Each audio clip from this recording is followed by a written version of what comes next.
આપણે ચંપલ પહેરીને નીકળી ગયા દમા બાજુ અને આ ભાઈ કુકડા વેચીને સુવે છે અને આને ગેમ પછી પાછા આપણે બહાર નીકળ્યા તો ગાડીનું ટાયર પંચર તો તેને પણ આપણે પંચર બનાવવા માટે દમાવ લઈને જવાનું નક્કી કર્યું અને ભાઈબંધની રાહ જોઈ રહ્યા હતા. રાહ જોતા જોતા આવી ગયો બંકો આવી ગયો અને બંકા સાથે અમે બેસીને નીકળી ગયા દમાવ જોવા માટે.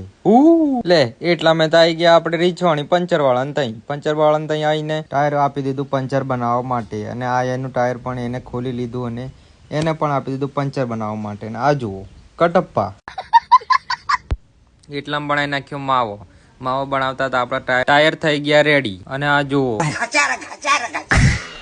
પછી ભાઈને લાગી મૂત્ર લ્યો એટલામાં તો એને મૂત્ર વિસર્જન પણ કરી નાખ્યું. ત્યાંથી આપણે નીકળી ગયા એટીએમમાં જઈને આપણે પૈસા ઉપાડી લીધી ને ગાડીમાં જઈને ગણી પણ નાખી. ત્યાંથી ગયા આપણે રીછવાણી મેડિકલમાં જઈને જુઓ એટલામાં તો દવા પણ લઈને આવી ગયો. હવે એમ ના કહેતો કે શું લેવા ગયો હતો.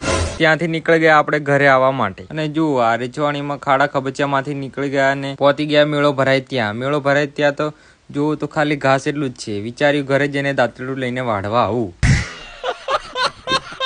બીજું દમાવથી ઘરે આવવા નીકળવા જોવું તો આ તો મિત્ર જ ખોવાઈ ગયો. પછી માંડ મળ્યો અને એને ખવડાવી દીધી ભેળ ખાઈને પાછા નીકળ્યા ઘરે આવવા માટે. તો એટલામાં તો રસ્તામાં આવતા તો ભાઈબંધે લગાડી દીધો એના માલને ફોન. તો તેના માલ જોડે વાતો કરતા આગળ વધતા આવી ગયા આપણે સાજોરાથી આપણે આવી ગયા ચાઠી નદી. જોવો આ નદીની વ્યૂ જોવો તો ખરા પેલા બહુ મસ્ત લાગે છે. એટલામાં તો આવી ગયા આપણે ઘરે હતી આ મિત્ર મૂકીને ચાલ્યો. ફોર મોર મિની બ્લોગ પહેલે ફોલો.